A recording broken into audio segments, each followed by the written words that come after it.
ಚಂದನ ವಾಹಿನಿಯ ವೀಕ್ಷಕರೆಲ್ಲರಿಗೂ ನಮಸ್ಕಾರ. Karnataka startup champions ನವ ಭಾರತದ ಶಿಲ್ಪಿಗಳು ಕಾರ್ಯಕ್ರಮಕ್ಕೆ ತಮ್ಮೆಲ್ಲರಿಗೂ ಆತ್ಮೀಯ ಸ್ವಾಗತ. ನಾನು ಅಮೃತಾ ಯಾದವ್. ಒಂದು ಸಾಧಾರಣವಾಗಿರುವಂತಹ ಆಲೋಚನೆ ಜನಸಾಮಾನ್ಯರಿಗೆ ಸಹಾಯವಾಗುವಂತಹ ದೊಡ್ಡ ಮಟ್ಟದ ಕಾಣಿಕೆಯಾಗಬಹುದು. ಅದೇ ರೀತಿಯಾಗಿ ತುಂಬ ಕಾಂಪ್ಲೆಕ್ಸ್ ಅನಿಸುವಂತಹ ಸೈನ್ಸ್ ಸಿಂಪ್ಲಿಫೈಡ್ ವರ್ಷನ್ಗೆ ಮಾಡಿಕೊಂಡು ದೇಶಕ್ಕೆ ದೊಡ್ಡ ಮಟ್ಟದ ಕೊಡುಗೆ ನೀಡುವಂತಹ ಟೆಕ್ನಾಲಜಿ ಕೂಡ ಆಗಬಹುದು. ಈ ಎರಡೂ ಸಾಧ್ಯತೆಗಳು ಇರೋದು ಮತ್ತು ಇವೆಲ್ಲವಕ್ಕೂ ಅವೆನ್ಯೂಸ್ ಕಲ್ಪಿಸಿಕೊಡುವಂತಹ ಜಾಗ ಅಂದರೆ ಅದು ನವೋದ್ಯಮ. ಇಂತಹ ಎರಡು ನವೋದ್ಯಮಗಳ ಬಗ್ಗೆ ಇವತ್ತಿನ ಸಂಚಿಕೆಯಲ್ಲಿ ತಿಳ್ಕೊಳ್ಳೋಣ ಬನ್ನಿ. ವೀಕ್ಷಕರೇ, ನಮ್ಮ ಜೊತೆ SJCE ಸ್ಟೆಪ್ನಲ್ಲಿ ಇನ್ಕ್ಯುಬೇಟ್ ಆಗಿರುವಂತಹ DTRIನ ಸಂಸ್ಥಾಪಕರಾಗಿರುವ ಕಿರಣ್ ಮರಾಠೆ ಅವರಿದ್ದಾರೆ. ಅವ್ರನ್ನ ಮಾತಾಡ್ಸೋಣ. ಸರ್ ನಮಸ್ತೆ, ಕಾರ್ಯಕ್ರಮಕ್ಕೆ ಸ್ವಾಗತ. ಸರ್, ನಿಮ್ಮ ಬಗ್ಗೆ, ನಿಮ್ಮ ಕಂಪ್ನಿ ಬಗ್ಗೆ ಪರಿಚಯ ಮಾಡಿಕೊಡಿ. ಸೊ ಎಲ್ಲರಿಗೂ ನಮಸ್ಕಾರ. ಸೊ ನನ್ನ ಹೆಸರು ಕಿರಣ್ ಮರಾಠೆ ಅಂತ. ಸೊ ಇಲ್ಲಿ DTRI ಎಂಬ ಸಂಸ್ಥೆಯ ಫೌಂಡರ್ ಆಗಿದ್ದೀನಿ. ಸೊ ಈ ಸಂಸ್ಥೆ ಸುಮಾರು 3 ವರ್ಷದಿಂದ ನಾನು ನಡೆಸ್ತಾ ಇದ್ದೀನಿ. ಸೊ ಇಲ್ಲಿ ಮುಖ್ಯವಾಗಿ ನಾವು ಏನು ಮಾಡ್ತಾ ಇದ್ದೀವಿ ಅಂದರೆ ವೈರ್ಲೆಸ್ ಕಮ್ಯುನಿಕೇಷನ್ ಪ್ರಾಡಕ್ಟ್ಸ್ ಅಂತ ನಾವು ಡಿಸೈನ್ ಮಾಡ್ತಾ ಇದ್ದೀವಿ, ಎಲೆಕ್ಟ್ರಾನಿಕ್ ಪ್ರಾಡಕ್ಟ್ಸ್ ಮಾಡ್ತಾ ಇದ್ದೀವಿ. ಈ ವೈರ್ಲೆಸ್ ಕಮ್ಯುನಿಕೇಷನ್ ಅಂದರೆ ಎಲ್ಲಿ ನಮಗೆ ಯಾವುದೇ ಮಾಹಿತಿ ಇರ್ಬೋದು ಅಥವಾ ಡೇಟಾ ಇರ್ಬೋದು, ಅದನ್ನು ನಾವು ವೈರ್ಲೆಸ್ ಅಂದರೆ ಯಾವುದೇ ಒಂದು ತಂತು ಇಲ್ಲದೆ ಕಳಿಸ್ಬೇಕು ಅಂತ ಅಂದರೆ ಒಂದು ವೈರ್ಲೆಸ್ ಕಮ್ಯುನಿಕೇಷನ್ ಪ್ರಾಡಕ್ಟ್ ಬೇಕಾಗುತ್ತೆ. ಉದಾಹರಣೆಗೆ 5G ಇರ್ಬೋದು. ನಾವೆಲ್ಲ ಮೊಬೈಲ್ ಫೋನ್ ಉಪಯೋಗ ಮಾಡ್ತೇವೆ. ಸೊ ಮೊಬೈಲ್ ಫೋನ್ ಅದು ಒಂದು ವೈರ್ಲೆಸ್ ಕಮ್ಯುನಿಕೇಷನ್ ಡಿವೈಸ್. ಅದೇ ಥರ ಸ್ಯಾಟಲೈಟ್, ನಾವೆಲ್ಲರೂ ನಮ್ಮ ಮನೆಯಲ್ಲಿ ಎಲ್ಲ TV ಎಲ್ಲ ಇದೆ, ಅದು ಡಿಶ್ ಮೂಲಕ ಬಂದರೆ ಅದು ಕೂಡ ವೈರ್ಲೆಸ್ ಕಮ್ಯುನಿಕೇಷನ್. ಅದೇ ಥರ GPS, ಮನೆಯಲ್ಲಿ ವೈಫೈ ಇರುತ್ತೆ, ಇದೆಲ್ಲ ವೈರ್ಲೆಸ್ ಕಮ್ಯುನಿಕೇಷನ್ ಪ್ರಾಡಕ್ಟ್ಸ್ ಅಂತ ಹೇಳ್ಬೋದು. Yes, correct. ಯಾಕಂದರೆ ಟೆಕ್ನಾಲಜಿ ಅಪ್ಡೇಟ್ ಆಗ್ತಾ ಹೋದಂತೆ ಎಲ್ಲದರಲ್ಲೂ ಈ ವೈರ್ಲೆಸ್ ಕಮ್ಯುನಿಕೇಷನ್ ಅನ್ನೋದು ಒಂದು ಕರೆಂಟ್ ಮ್ಯಾಟರ್ ಆಫ್ ಇಂಟ್ರೆಸ್ಟ್ ಅಂತಲೇ ಹೇಳ್ಬೋದು. ಪ್ರತಿಯೊಂದು ಡಿವೈಸಲ್ಲೂ ನಾವು ವೈರ್ಲೆಸ್ಸನ್ನೇ ಪ್ರಿಫರ್ ಮಾಡ್ತಾ ಇರ್ತೀವಿ. ಸೊ ಇದರ ಅಪ್ಲಿಕೇಶನ್ಸ್ ಯಾವೆಲ್ಲ ಸೆಕ್ಟರ್ಸ್ನಲ್ಲಿದೆ, ಇದರ ಅಪ್ಲಿಕೇಶನ್ಸ್ ಏನು, ಇದ್ರ ಬಗ್ಗೆ? ಇದು ಈಗ ನಾವು ಶುರು ಮಾಡುವಾಗ ಅಂದರೆ ನನ್ನ ಬ್ಯಾಕ್ಗ್ರೌಂಡ್ ಏನಿದೆ ಅಂದರೆ ನಾನು ಕೆಲಸ ಮಾಡಿದ್ದು ಕ್ವಾಲ್ಕಾಮ್ ಮತ್ತು ಇಂಟೆಲ್ ಅಂತ ಕಂಪ್ನಿಯಲ್ಲಿ. ಸೊ ಮುಂಚಿಂದಾನು ನಾನು ವೈರ್ಲೆಸ್ ಕಮ್ಯುನಿಕೇಷನ್ 5G 4G ಇಂಥ ಟೆಕ್ನಾಲಜಿಗಳಲ್ಲಿ ಕೆಲಸ ಮಾಡಿದ್ದೇನೆ. ಸೊ ಹಾಗೆ ಮಾಡುವಾಗ ನನಗೆ ಒಂದು ಐಡಿಯಾ ಬಂತು, ನಾನೇ ಯಾಕೆ ಸ್ವಂತ ಒಂದು ಉದ್ಯಮ ಶುರು ಮಾಡಿ ಇದೇ ಫೀಲ್ಡಲ್ಲಿ ಯಾಕೆ ಮುಂದುವರಿಯಬಾರ್ದು ಅಂತ. ಯಾಕಂದರೆ ಈಗ ನಮ್ಮ ದೇಶದಲ್ಲಿ ಏನು ನಾವು ವೈರ್ಲೆಸ್ ಕಮ್ಯುನಿಕೇಷನ್ ಪ್ರಾಡಕ್ಟ್ ಅಂತ ತಗೊಳ್ತಾ ಇದ್ದೇವೆ ಎಲ್ಲ ಇಂಪೋರ್ಟೆಡ್, ಅಂದರೆ ಆಮದು ಮಾಡ್ತೇವೆ ಬೇರೆ ದೇಶದಿಂದ. ಸೊ ನಾವೇ ಹೇಗೆ ಆತ್ಮನಿರ್ಭರತ ಅಂದರೆ ನಮ್ಮ ದೇಶದಲ್ಲೇ ಹೇಗೆ ನಾವು ಇದನ್ನು ಉತ್ಪಾದನೆ ಮಾಡ್ಬೋದು ಎಂಬೊಂದು ಯೋಚನೆ ಬಂತು. ಸೊ ಹಾಗೆ ಯೋಚನೆ ಮಾಡಿದಾಗ ಎಲ್ಲ ಕಡೆ ವೈರ್ಲೆಸ್ ಕಮ್ಯುನಿಕೇಷನ್ ಇರೋದ್ರಿಂದ ಶುರುವಲ್ಲಿ ನಾನು ಮಾಡುವಾಗ 5G ಮೇಲೆ ಜಾಸ್ತಿ ಒಂದು ಪ್ರಾಮುಖ್ಯತೆ ಕೊಟ್ಟು ಶುರು ಮಾಡಿದೆ. ಸೊ ಆಮೇಲೆ ಹೀಗೆ ನೋಡುವಾಗ ಅನಿಸ್ತು ಬೇರೆ ಡಿಫೆನ್ಸಲ್ಲಿ ತುಂಬ ಇದೆ, ಮಿಲಿಟರಿ ಅವರಿಗೆ ತುಂಬ ಬೇಕು, ಯಾಕಂದರೆ ಅಲ್ಲೆಲ್ಲ ವೈರ್ಲೆಸ್ ಕಮ್ಯುನಿಕೇಷನ್ ಹೆಚ್ಚಾಗಿ ನಡೆಯೋದು. ಈಗ ನೀವು ಮೊನ್ನೆ ಆಪರೇಷನ್ ಸಿಂಧೂರ್ ಅಲ್ಲಿ ಕೂಡ ನೋಡಿರ್ಬೋದು, ಡ್ರೋನ್ಸ್ ಅನ್ನೋ ಟೆಕ್ನಾಲಜಿ ಇದೆಯಲ್ಲ ಭಾರಿ ಒಂದು ಪ್ರಾಮುಖ್ಯತೆ ಪಡೆದಿತ್ತು, ಯಾಕಂದರೆ ಅದು ವೈರ್ಲೆಸ್ ಕಮ್ಯುನಿಕೇಷನ್ ಇಂದ ಮಾಡೋದು. ಹಾಗೆ ನಾವು ಒಂದು ಪ್ರಾಜೆಕ್ಟ್ ಮಾಡುವಾಗ ಒಂದು 5G ಒಂದು ಮಾಡಿದ್ವಿ. ಮುಂದೆ ನಾವೊಂದು DRDO ಒಂದು ಮಾಡಿದ್ವಿ, ಡಿಫೆನ್ಸ್ನವರಿಗೆ ಒಂದು ಡ್ರೋನ್ ಮೇಲೆ ಪ್ರಾಜೆಕ್ಟ್. ಹಾಗೆ ಈಗ ಇನ್ನೂ ಕೆಲವು ಪ್ರಾಜೆಕ್ಟ್ಗಳು ಬರ್ತಾ ಇವೆ ಸ್ಯಾಟಲೈಟ್ ಕಮ್ಯುನಿಕೇಷನ್ ಅಲ್ಲಿ. ಸೊ ಈ ತರ ತುಂಬಾ ವಿಷಯಗಳಿಗೆ ಉಪಯೋಗಿಸಬಹುದು. ಡ್ರೋನ್ಸ್ ಅನ್ನೋದು ಮಿಲಿಟರಿಗೆ ಮಾತ್ರ ಅಲ್ಲ, ಈಗ ಹೇಗೆ ಅಂದ್ರೆ ಕೃಷಿಯಲ್ಲಿ ಕೂಡ ಅಗ್ರಿಕಲ್ಚರಲ್ ಲ್ಯಾಂಡ್ ಸರ್ವೆ ಅಥವಾ ಮ್ಯಾಪಿಂಗ್ ಮಾಡ್ಲಿಕ್ಕೆ ಸರ್ಕಾರದವರು ಹೇಳ್ತಾ ಇದ್ದಾರೆ ಡ್ರೋನ್ಸ್ ಮುಖಾಂತರ ಸರ್ವೆ ಮಾಡಿ ಅಂತ. ಹಾಗೆ ನೋಡಿದ್ರೆ ನಮ್ಮ ದೇಶಕ್ಕೆ ತುಂಬಾ ಡ್ರೋನ್ಸ್ ಬೇಕು. ಹೌದು, ಅದು ಮ್ಯಾಂಡೇಟರಿ ಕೂಡ ಆಗಿದೆ, ಈಗ ಭಾರತದಲ್ಲೇ ನಿರ್ಮಿಸಬೇಕು ಡ್ರೋನ್ಗಳನ್ನ ಅನ್ನೋದು. ಓಕೆ, ಸೊ ಈಗ ಡಿಫೆನ್ಸಲ್ಲಿ ಕಮ್ಯುನಿಕೇಷನ್ ಎಸ್ಟಾಬ್ಲಿಷ್ ಮಾಡುವಾಗ ಸೆಕ್ಯೂರ್ ಕಮ್ಯುನಿಕೇಷನ್ ಬೇಕಾಗತ್ತೆ. ಇವಾಗ ನಾವು ಆಲ್ರೆಡಿ ಬೇರೆ ದೇಶಗಳಿಂದ ಇಂಪೋರ್ಟ್ ಮಾಡ್ಕೊಳ್ತಾ ಇರೋದ್ರಿಂದ ಇಲ್ಲಿ ನೀವು ಒಂದು ಬಿಲ್ಡ್ ಮಾಡುವಂತಹ ಕಮ್ಯುನಿಕೇಷನ್ ಇದ್ರ ಬಗ್ಗೆ ಒಂದು ಸೆಕ್ಯೂರಿಟಿ ಪ್ರೋಟೋಕಾಲ್ಸ್ ಆಗಿರ್ಬೋದು, ಅದ್ರ ಬಗ್ಗೆ ಯಾವ ರೀತಿ ನೀವು ಗಮನವನ್ನು ಹರಿಸ್ತಾ ಇದ್ದೀರಾ? ಹೌದು, ಇದು ಪ್ರಶ್ನೆ ನೀವು ಕೇಳಿದ ಸರಿಯಾಗಿದೆ. ಸೆಕ್ಯೂರಿಟಿ ಅನ್ನೋದು ಭಾರಿ ಒಂದು ಮುಖ್ಯ ವಿಷಯ. ನಾವು ಹೇಗೆ ಅಂದರೆ ಈಗ ಯಾವುದೇ ಒಂದು ಪ್ರಾಡಕ್ಟ್ ತಗೊಳ್ಳುವಾಗ ಹೆಚ್ಚಾಗಿ ಎಲೆಕ್ಟ್ರಾನಿಕ್ಸ್ ನಾವು ಆಮದು ಮಾಡ್ತೇವೆ, ಇಂಪೋರ್ಟ್ ಮಾಡ್ತೇವೆ ಬೇರೆ ದೇಶದಿಂದ. ಈಗ ಸೆಕ್ಯೂರಿಟಿ ಅಂದರೆ ಈ ಡಿಫೆನ್ಸ್ ವಿಷಯಕ್ಕೆ ಬಂದಾಗ ಸೆಕ್ಯೂರಿಟಿ ಅನ್ನೋದು ಭಾರಿ ಮುಖ್ಯ. ಅಂದರೆ ಒಂದು ಭದ್ರತೆ ಇರಬೇಕು, ನಮ್ಮ ಮಾಹಿತಿ ನಾವು ಬೇರೆ ದೇಶಕ್ಕೆ ಕಳಿಸಬಾರ್ದು. ಹಾಗೆ ನಮ್ಮ ವೈರಿಗಳು ನಮ್ಮ ಮಾಹಿತಿಯನ್ನು ಅವ್ರು ವೈರ್ಲೆಸ್ ಆಗಿರೋದ್ರಿಂದ ಓದಲಿಕ್ಕೆ ಅವರಿಗೆ ಒಂದು ಆ ಥರ ಒಂದು ಆಪರ್ಚುನಿಟಿ ಸಿಗಬಾರ್ದು ಅಂತ. ಸೊ ಈ ಸೆಕ್ಯೂರಿಟಿ ಅಂತ ಬಂದಾಗ ನಾವು ಆಮದು ಮಾಡುವ ಬದಲು ನಮ್ಮ ದೇಶದಲ್ಲೇ ನಾವು ಎಲೆಕ್ಟ್ರಾನಿಕ್ಸ್ನ ಡಿಸೈನ್ ಮಾಡಿದರೆ, ಅಂದರೆ ಕಂಪ್ಲೀಟ್ ಹಾರ್ಡ್ವೇರ್ ಇರ್ಬೋದು ಅಥವಾ ನಾವು ಏನು ಸಾಫ್ಟ್ವೇರ್ ಅಂತ ಕರಿತೀವಿ, ಎರಡೂ ಕೂಡ ಹಾರ್ಡ್ವೇರ್ ಮತ್ತು ಸಾಫ್ಟ್ವೇರ್ ಎರಡೂ ಕೂಡ ನಮ್ಮ ದೇಶದಲ್ಲೇ ನಾವು ಮಾಡಿದರೆ, ಉತ್ಪಾದನೆ ಮಾಡಿದರೆ, ಅವಾಗ ಆ ಸೆಕ್ಯೂರಿಟಿ ಅನ್ನೋದು ನಮ್ಮ ಕಂಟ್ರೋಲಲ್ಲೇ ಇರುತ್ತೆ. ಸೊ ಅದೊಂದು ಬಹುಮುಖ್ಯ ವಿಷಯ. ಆಮೇಲೆ ಇದು ವೈರ್ಲೆಸ್ ಕಮ್ಯುನಿಕೇಷನ್ ನಲ್ಲಿ ಇನ್ನೂ ಜಾಸ್ತಿ ಮುಖ್ಯ. ಯಾಕಂತ ಹೇಳಿದ್ರೆ ಒಮ್ಮೆ ನಿಮ್ಮ ಮಾಹಿತಿ ನಿಮ್ಮ ಫೋನಿಂದ ಹೊರಗೆ ಹೋದ್ಮೇಲೆ ಅದು ನಿಮ್ಮ ಕೈಯಲ್ಲಿಲ್ಲ. Correct correct. ಆದ್ದರಿಂದ ಅದನ್ನು ಮುಂಚೆಯೇ ಸೆಕ್ಯೂರ್ ಮಾಡೋದು ಭಾರಿ ಮುಖ್ಯ. ಹೌದು. ಇವಾಗ ನೀವು ಅಗ್ರಿಕಲ್ಚರಲ್ ಏರಿಯಾದಲ್ಲಿ ತಗೊಂಡ್ರೆ ಮ್ಯಾಪಿಂಗಿಗೆಲ್ಲ ಯೂಸ್ ಮಾಡ್ತಾರೆ ಡ್ರೋನ್ಸ್ನ ಅಂತ. ಅದು ಬಿಟ್ಟು ಈ ಸರ್ವೇಯಿಂಗ್ ಮ್ಯಾಪಿಂಗ್ ಬಿಟ್ಟು ಬೇರೆ ಯಾವ ರೀತಿಯಾಗಿ ಯೂಸ್ ಆಗುತ್ತೆ? ಹಾಂ, ಈಗ ನಮ್ಮಲ್ಲಿ ಏನಂದರೆ ಈಗ ಟೆಲಿಕಾಮ್ ಡೊಮೈನಲ್ಲಿ ನಾವೀಗ ಒಂದು 5G 4G ಅಂತ ಹೇಳ್ತೇವೆ. ಈಗ ಅದರಲ್ಲಿ ಕೂಡ ಹೆಚ್ಚಾಗಿ ನಾವು ಆಮದನ್ನೇ ಮಾಡ್ತಿರೋದು ಬೇರೆ ದೇಶದಿಂದ. ಯುರೋಪ್ ಇರ್ಬೋದು, ಅಮೇರಿಕಾ ಇರ್ಬೋದು, ಇಂಥ ದೇಶದಿಂದ ಆಮದು ಮಾಡ್ತಾ ಇದ್ದೇವೆ. ಆದರೆ ಈಗ ಭಾರತ ಸರ್ಕಾರದವರು ಮತ್ತು ಕರ್ನಾಟಕ ಸರ್ಕಾರದ್ದು ಕೂಡ ಇದಕ್ಕೆ ಭಾರಿ ಒಂದು ಅವರು ಪ್ರಾಮುಖ್ಯತೆ ಕೊಟ್ಟಿದ್ದಾರೆ. ಏನಂದರೆ ಎಲೆಕ್ಟ್ರಾನಿಕ್ಸ್ನ ನೀವು ಇಂಡಿಯಾದಲ್ಲೇ ಮಾಡಿ ಅಂತ. ಸೊ ಅದಕ್ಕಾಗಿ ಭಾರತ ಸರ್ಕಾರದವರು 5G ಟೆಸ್ಟ್ ಬೆಡ್ ಅಂತ ಹೇಳಿ, ಅಂದರೆ ನೀವು 5Gಯನ್ನು ಟೆಕ್ನಾಲಜಿಯಾಗಿ ಇಂಡಿಯಾದಲ್ಲೇ ಡೆವಲಪ್ ಮಾಡಿ ಅಂತ ಹೇಳಿ ಫಂಡಿಂಗ್ ಮಾಡಿದ್ದಾರೆ. ಹಾಗೆ ಕೆಲವು ಇನ್ಸ್ಟಿಟ್ಯೂಟ್ಗಳಿಗೆ ಏನೊಂದು ಒಂದು ಗೋಲ್ಸ್ ಥರ ಕೊಟ್ಟಿದ್ದಾರೆ, ಈ ಥರ ಒಂದು 4-5 ವರ್ಷದಲ್ಲಿ ನಮ್ಮದೇ ಸ್ವಂತ ಒಂದು ಟೆಕ್ನಾಲಜಿ ಇರಬೇಕು ಅಂತ. ಸೊ ಅಂಥ ಇನ್ಸ್ಟಿಟ್ಯೂಟ್ಗಳ ಜೊತೆ ನಾವು ಕೂಡ ಕೊಲಾಬ್ರೇಟ್ ಮಾಡ್ತಾ ಇದ್ದೇವೆ. ಯಾಕಂದರೆ ಒಂದು 5G ಅಂತ ಹೇಳಿದಾಗ ಅದು ಒಂದು ವಿಷಯ ಅಲ್ಲ, ಅದರಲ್ಲಿ ಒಂದು 100 ಸಣ್ಣ ಸಣ್ಣ ಬ್ಲಾಕ್ ಅಥವಾ ಮಾಡ್ಯೂಲ್ಸ್ ಇರುತ್ತೆ.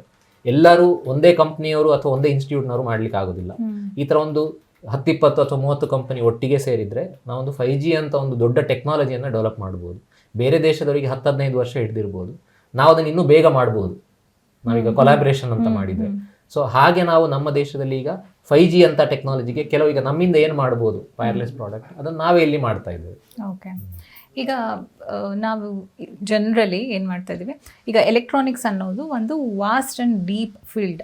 ಬಟ್ ನಮ್ಮಲ್ಲಿ ಏನಾಗುತ್ತೆ, ಎಲ್ಲ ಹೆಚ್ಚಾಗಿ ಸಾಫ್ಟ್ವೇರ್ಗೆ ಹೋಗ್ಬಿಡ್ತಾರೆ, IT ಸೆಕ್ಟರ್ಗೆ ಮುಖ ಮಾಡ್ತಾ ಇದ್ದಾರೆ. ಸೊ ಈ ಎಲೆಕ್ಟ್ರಾನಿಕ್ಸ್ ಅನ್ನೋದ್ರ ಬಗ್ಗೆ ಅಷ್ಟಾಗಿ ಇಂಟ್ರೆಸ್ಟ್ ಇಲ್ಲ. ಇವ್ರ ಬಗ್ಗೆ, ಸ್ಟೂಡೆಂಟ್ಸ್ ಬಗ್ಗೆ ಅಥವಾ ಮುಂದೆ ಬರುವಂತಹ ಪೀಳಿಗೆ ಏನು ಮೆಸೇಜ್ ಕೊಡ್ತೀರಾ ನೀವು? ಇದು ಒಳ್ಳೆ ಪ್ರಶ್ನೆ. ಅದು ನಿಜ, ನಮ್ಮ ದೇಶದಲ್ಲಿ ಬಹುಶಃ ನಾವು 90ರ ದಶಕದಿಂದ ಸಾಫ್ಟ್ವೇರಿಗೆ ಒಂದು ಜಾಸ್ತಿ ಪ್ರಾಮುಖ್ಯತೆ ಕೊಟ್ಟದ್ರಿಂದ ಎಲ್ಲ ನಾವು ಸ್ಟೂಡೆಂಟ್ಸ್ ಓದುವಾಗ ಸಾಫ್ಟ್ವೇರ್ ಕೆಲಸನೇ ಮುಖ್ಯ ಅಂತ ಹೇಳಿ IT ಜಾಬ್ಸಿಗೆ ಹೋಗಿದ್ದೇವೆ. ಆದರೆ ಈಗ ಸ್ವಲ್ಪ ಯೋಚನೆ ಬದಲಾವಣೆ ಆಗ್ತಾ ಇದೆ. ಸರ್ಕಾರದಿಂದ ಇರ್ಬೋದು, ಮತ್ತು ಕಾಲೇಜ್ಗಳಿಂದ ಇರ್ಬೋದು, ಮತ್ತು ಸ್ಟೂಡೆಂಟ್ಸ್ ಕೂಡ ಈಗ ಸ್ವಲ್ಪ ಇಂಟ್ರೆಸ್ಟ್ ತೋರಿಸ್ತಾ ಇದ್ದಾರೆ. ಆದರೆ ಅದು ಬಹುಶಃ ಸಾಕಾಗ್ತಿಲ್ಲ. ಸರ್ಕಾರ ಎಷ್ಟೇ ಒಂದು ಪುಷ್ ಮಾಡ್ಬೋದು, ನೀವು ಮಾಡಿ ಇಲ್ಲಿ ನಮ್ಮ ದೇಶದಲ್ಲೇ ಮಾಡಿ ಅಂತ. ಕಾಲೇಜ್ನವರು ಕೂಡ ಭಾರಿ ಇಂಟ್ರೆಸ್ಟ್ ತಗೊಳ್ತಾ ಇದ್ದಾರೆ. ನಾವು ಹೇಗಂದರೆ ಈಗ ನಮ್ಮ DTRI ಮುಖಾಂತರದಿಂದ ತುಂಬ ಕಾಲೇಜ್ ಜೊತೆ ನಾವು ಕೊಲಾಬರೇಷನ್ ಮಾಡ್ತಾ ಇರ್ತೇವೆ. ಕಾಲೇಜ್ನವ್ರಿಗೆ ಭಾರಿ ಇಂಟ್ರೆಸ್ಟ್ ಇದೆ. ಅವ್ರು ಬಂದು ಹೇಳ್ತಾರೆ, ನೀವು ನಮ್ಮ ಕಾಲೇಜಿಗೆ ಬನ್ನಿ, ನಮ್ಮ ಸ್ಟೂಡೆಂಟ್ಸಿಗೆ ಮೋಟಿವೇಟ್ ಮಾಡಿ, ಅವರಿಗೊಂದು ಮಾಹಿತಿ ಕೊಡಿ, 5G ಅಂದರೆ ಏನು, 6G ಅಂದರೆ ಏನು, ಮತ್ತು IT ಬಿಟ್ಟು ಬೇರೆ ಎಲೆಕ್ಟ್ರಾನಿಕ್ಸಲ್ಲಿ ಏನೇನು ಒಂದು ಉದ್ಯೋಗ ಅವಕಾಶಗಳಿವೆ ಅದನ್ನೆಲ್ಲ ಹೇಳಿ ಅಂತ ಅವರಿಗೆ ಕೂಡ ಭಾರಿ ಇಂಟ್ರೆಸ್ಟ್ ತೋರಿಸ್ತಾ ಇದ್ದಾರೆ ಕಾಲೇಜ್ನವರು. ಇದನ್ನೆಲ್ಲ ನಾವು ಮಾಡ್ತಾ ಇದ್ದೇವೆ. ನನ್ನ ಒಂದು ಮುಖ್ಯ ಸಂದೇಶ ಏನಂದರೆ, ನಾವು ಇದನ್ನು ಎಲೆಕ್ಟ್ರಾನಿಕ್ಸ್ ಕಷ್ಟ ಅಂತ ಇದೆ ಸ್ವಲ್ಪ, ನಮ್ಮ ತಲೆಯಲ್ಲಿ ಎಲೆಕ್ಟ್ರಾನಿಕ್ಸ್ ಅಂದರೆ ಸ್ವಲ್ಪ ಕಷ್ಟ ಅಂತ ಇದೆ. ಅದನ್ನು ನಾವು ಸ್ವಲ್ಪ ಕಷ್ಟಪಟ್ಟಾದರೂ ಓದಿ ಅದರಲ್ಲಿ ಮುಂದುವರೆದ್ರೆ ಒಳ್ಳೆಯದು. ಯಾಕಂದರೆ ನಾವೇನು ಕೋರ್ ಇಂಜಿನಿಯರಿಂಗ್ ಅಂತ ಹೇಳ್ತೇವೆ, ಇದರಲ್ಲಿ ಜಾಬ್ಸ್ ಕೂಡ ತುಂಬ ಆಪರ್ಚುನಿಟಿ ಇದೆ. ಈಗ ಸರ್ಕಾರದವರು ಕೂಡ ಹೇಳ್ತಾ ಇರೋದ್ರಿಂದ, ಕರ್ನಾಟಕದವರು ಕೂಡ ಹೇಳ್ತಾ ಇರೋದ್ರಿಂದ, ಇಲ್ಲೇ ಮಾಡಿ ಅಂತ, ಎಲ್ಲ ಎಲೆಕ್ಟ್ರಾನಿಕ್ಸ್ ಮಾಡಿ ಅಂತ ಹೇಳೋದ್ರಿಂದ ಕೆಲಸಗಳು ಕೂಡ ಜಾಸ್ತಿ ಇದೆ. ಮತ್ತೆ ನಾವೊಂದು ದೇಶ ಸೇವೆಯೂ ಮಾಡಿದಾಗೆ ಆಗುತ್ತೆ. ಹೌದು, ಈ ಥರದ್ದು ಒಂದು ಬೇರೆ ಸಬ್ಜೆಕ್ಟ್ಸ್ ಇದೆ, ಆಪ್ಷನ್ಸ್ ಇದೆ, ಆದರೂ ಕೂಡ ಕಾಂಪ್ಲೆಕ್ಸಿಟಿಗೋಸ್ಕರ ಮಾತ್ರ ಅವರು ಇದರಿಂದ ಆಚೆ ಹೋಗ್ತಾ ಇದ್ದಾರೆ. ಬಟ್ ಇದನ್ನು ತಗೊಳ್ಳೋದ್ರಿಂದ ಒಂದು ಕಾಂಟ್ರಿಬ್ಯೂಷನ್ ಕೂಡ ಕೊಟ್ಟಂಗೆ ಆಗುತ್ತೆ. ಓಕೆ, ಇನ್ನು ಎಲಿವೇಟ್ ವಿನ್ನರ್ ಕೂಡ ಆಗಿದ್ದೀರಿ ನೀವು 24-25 ಇಯರ್. ಇದ್ರ ಬಗ್ಗೆ ಏನು ಹೇಳ್ತೀರಾ?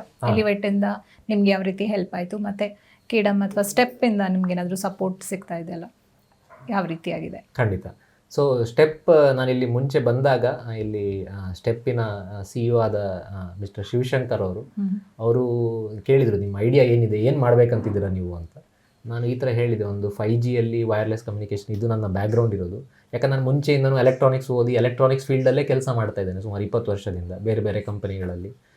ನಾನು ಅದರಲ್ಲೇ ಮಾಸ್ಟರ್ಸ್ ಕೂಡ ಮಾಡಿದ್ದೇನೆ ವೈರ್ಲೆಸ್ ಕಮ್ಯುನಿಕೇಷನಲ್ಲಿ.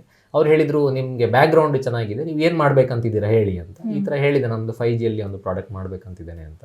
ಅದಕ್ಕೆ ಅವರಿಗೆ ಭಾರಿ ಸಂತೋಷ ಆಯಿತು. ಅವ್ರು ಹೇಳಿದರು, ಓಕೆ, ನೀವು ಯಾರೋ ಒಂದು ಎಲೆಕ್ಟ್ರಾನಿಕ್ಸಲ್ಲಿ ಮಾಡ್ತೀನಿ ಅಂತ ಹೇಳಿದರೆ ಖಂಡಿತ ನಾನು ಅವಕಾಶ ಕೊಡ್ತೇನೆ ಅಂತೇಳಿ ಇಲ್ಲಿ ನನಗೆ ಜಾಗದ ವ್ಯವಸ್ಥೆ ಮತ್ತು ಬೇರೆಯವ್ರದ್ದು ಪರಿಚಯ ಎಲ್ಲ ಮಾಡಿಕೊಟ್ರು ಮೈಸೂರಲ್ಲಿ.